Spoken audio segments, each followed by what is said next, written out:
ہے چینل. تھوڑی سی ایفرٹ چاہیے آپ سب کی. السلام علیکم everyone, I hope you all is good. آج بہت ٹائم کے بعد نا میں نے سوچا چھوٹا سا ایک ولاگ ہی بنا لیں. یہ میرے چینل پہ نا شاید سیکنڈ ولاگ ہوگا، تو میری نا چینل کو پلیز سبسکرائب ضرور کریے گا. یہ چھوٹی چھوٹی جو محنت ہوتی ہے نا، ان سے انسان آگے اسٹرگل کرتا کرتا نکل جاتا ہے، اگر تھوڑی سی سپورٹ آپ سب بہن بھائیوں کی ہمیں مل جائے تو میں نا یہ کافی ٹائم کے بعد، میرے خیال میں کوئی میری شادی کو 13 سال ہو گئے میں، تو ابھی ماشاءاللہ سے اپریل میں جو ہے وہ 14 سال ہو جائے گا اسٹارٹ. تو میں نے نا کبھی عید نہیں کی، ہمیشہ سسرال میں عید کی، چاہے جیسی بھی گزری، اکیلے پن میں گزاری یا جیسے بھی گزاری. بڑا کچھ برداشت کیا میں نے سسرال میں، باتیں، چیزیں. کبھی بھی آپ سے کوئی رشتہ راضی نہیں ہوا. وہ ایک ایسا گھر ہوتا ہے جہاں سے آپ کا نہ میاں آپ سے راضی ہوتا ہے، نہ سسرال والے راضی ہوتے ہیں. آپ مر بھی جائیں گے نا ان کے لیے، تو وہ آپ سے نا راضی نہیں ہو سکتے. تو اس لیے نا میں بڑی اس چیز کو فیل کیا کہ میں ان لوگوں کے لیے اپنی ساری عیدیں برباد کرتی رہی اپنی، کہ نہیں میں نے نہیں جانا کہیں بھی، ادھر عید کرنی ہے، ادھر عید کرنی ہے. تو مجھے آج تک وہ ٹائم نہیں بھولا جب میری مدر ہے نا لاسٹ ٹائم مطلب ڈیتھ ہوئی تھی میری امی کی. اللہ تعالیٰ بخشے میری مدر کو، بلکہ سب بھی جتنے لوگ اس دنیا سے جا چکے ہیں ان سب کو.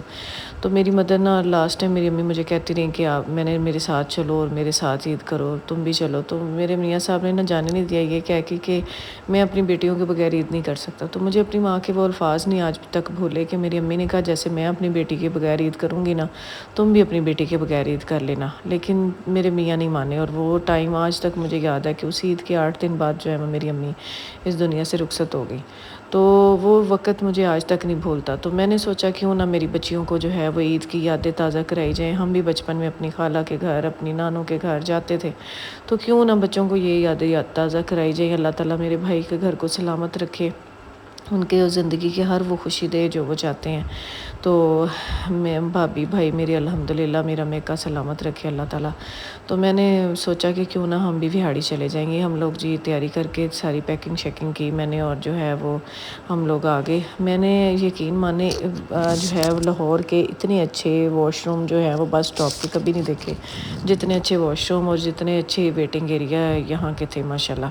اس کے بعد ہم لوگ جو ہے وہ بس میں بیٹھنے کے بعد ہم نے سوچا کہ گپ شپ لگاتے ہیں. لیکن میری حالت اتنی ناساز ہو چکی تھی، روزہ بھی تھا اور بہت بڑی بری حالت تھی، تو میرے سے تو بولا بھی نہیں جا رہا تھا.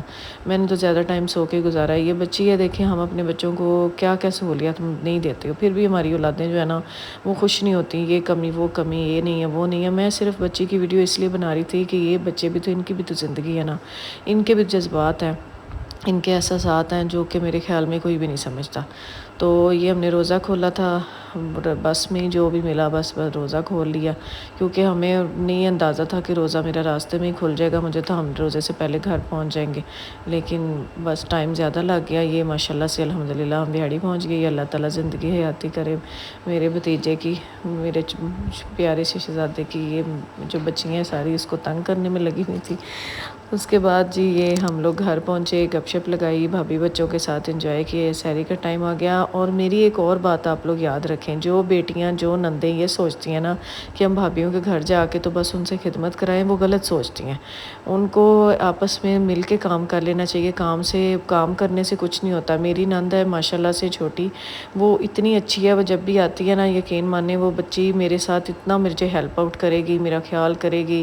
بچیوں کے ساتھ اتنی اٹیچمنٹ ہے اس کی. مجھے کہے گی بھابھی آپ بیٹھے میں کر دیتی ہوں. تو اگر میں بھی اسی کی طرح مل جل کے کام کروں تو ٹائم بھی اچھا گزر جاتا ہے اور مزہ بھی آتا ہے.